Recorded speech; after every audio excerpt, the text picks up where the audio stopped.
அனைவருக்கும் வணக்கம். பாரம்பரிய திருவள்ளுவர் குல வம்சம் பிரசன்ன ஜோதிடர் சுப மாரிமுத்து, 30 ஆண்டுகால ஜோதிட ஆராய்ச்சியாளர், திருப்பூரிலிருந்து இந்த பதிவு உங்களுக்காக. இன்றைக்கு உங்களுக்கு ஒரு அற்புதமான ஒரு விஷயத்தை இன்னைக்கு உங்களுக்கு கொடுக்க போறேன்.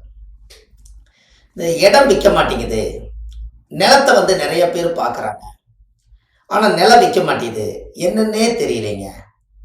நானும் என்னென்னமோ நிலத்துக்காக என்னென்னமோ பூஜையெல்லாம் பண்ணி பார்த்துட்டேன், எனக்கு நிலம் விற்க மாட்டேங்குதுன்னு நிறைய பேர் ஜாதகம் பார்க்க வரும்போது, இந்த பூமி வித்துச்சுன்னா பிள்ளை கல்யாணம் பண்ணிடுவனுங்க, பையனை படிக்க வச்சிருவேன், ஒரு வீடு கட்டிக்குவேன், பாட்டம் போட்டு சம்பாரிச்ச சொத்து, பூர்வீக சொத்து, என்ன சாபமோ பாவமோ தெரியல, அதனால எனக்கு எப்போவாவது சீக்கிரமாக வீடு விற்று கொடுத்தா, அந்த இடம் விற்று கொடுத்தா என் வீடு நல்லா இருக்கும், என் வாழ்க்கை நல்லா இருக்குன்னு நிறைய கேட்பாங்க. அதுக்கு ஒரே பரிகாரம் தான். அதாவது உங்கள் வாழ்க்கையில் இது நீங்கள் மறக்காமல் தெரிஞ்சு வச்சுக்கோங்க. இந்த இடம் விற்கணும்னா விற்கிற மண்ணவே எடுத்து தண்ணியில் குழச்சி ஒரு விநாயகரோடு செஞ்சு வெத்தலை மேலே வச்சு 7 செவ்வாய்க்கிழமை விளக்கு போடுங்க. உங்கள் வீட்டில் வச்சு அந்த இடம் விற்றுரும். ஏன் அப்படின்னா, விற்கிற மண்ணவே நீங்கள் தொட்டு வணங்கினா தான் அது உங்களுடைய கடன் சூழ்நிலை மனசு அதுக்கு தகுந்த மாதிரி அது விற்று கொடுக்கும். அதுக்கு மண்ணை மதிக்கணும் அல்லவா? இத்தனை நாளாக மண்ணை மிதித்தோம், இப்போ நம்ம மண்ணை தொட்டு கும்பிடணும். சும்மா போய் கும்பிடுங்கன்னா கும்பிடுவாங்களா? கும்பிட மாட்டாங்க.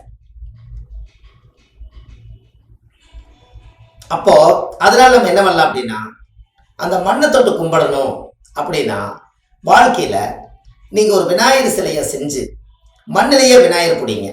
மண்ணிலேயே விநாயகர் பிடிச்சி நீங்கள் அதுக்கு ஒரு வெத்தலை மேலே வச்சு தான் அந்த சாமி நீங்கள் கும்பிடணும். வினையை தீர்க்கக்கூடியவரும், கடனை தீர்க்கக்கூடியவரும், நம்மளுடைய குடும்பத்தில் பிரச்சனை தீர்க்கக்கூடியவரும் முதல் கணபதி விநாயகர் தான். இதில் மண் விநாயகருக்கு மட்டும்தான் ஆதி காலத்து பரிகாரம். இதை நீங்கள் செஞ்சு பாருங்கள், உங்கள் வாழ்க்கை ரொம்ப பிரமாதமாக இருக்கும். செம்மண்ணு எம்மண்ணுக்கு தோஷம் இல்லையா? அந்த செம்மண்ணில் ஒரு விநாயகரை பிடிச்சி தேங்காவை உடைச்சி வச்சு ஃபஸ்ட்டு நாள் சாமி கும்பிட்டு 7 செவ்வாய்க்கிழமை விளக்கு போட்டு சாமி கும்பிடுங்க. வீட்டில் தினமும் நீங்கள் கும்பிடலாம். இடம் விற்கணும், நல்லவங்க வாங்கணும், அந்த காசு நல்லதுக்கு பயன்படணும்னு நீங்கள் பிரார்த்தனை பண்ணி விளக்கேற்றுங்க. அது எவ்வளோ நல்ல வேலை செய்யுதுன்னு பாருங்க. இதெல்லாம் எளிமையான ஆதிகால பரிகாரம். இதெல்லாம் உங்களுக்கு ரொம்ப ரொம்ப இடம் விற்கிறதுக்கு நாம் இடத்த எத்தனையோ அந்த இடத்துல மரம் செடி கொடி உயிரினங்கள் எல்லாத்தையும் அழிச்சிருப்போம். ஆனால் அந்த மண் ஒரு சாபத்தில் நிற்கும். அது என்ன சாபனே தெரியாது. அப்போ என்னைக்கு நீங்கள் அதை தொட்டு வணங்குறீங்களோ அன்னைக்கு உங்களுடைய கஷ்ட சூழ்நிலையை அறிஞ்சு தெரிஞ்சு புரிஞ்சு அந்த மண் உங்களுக்கு சாதகமாக பயன்படும்.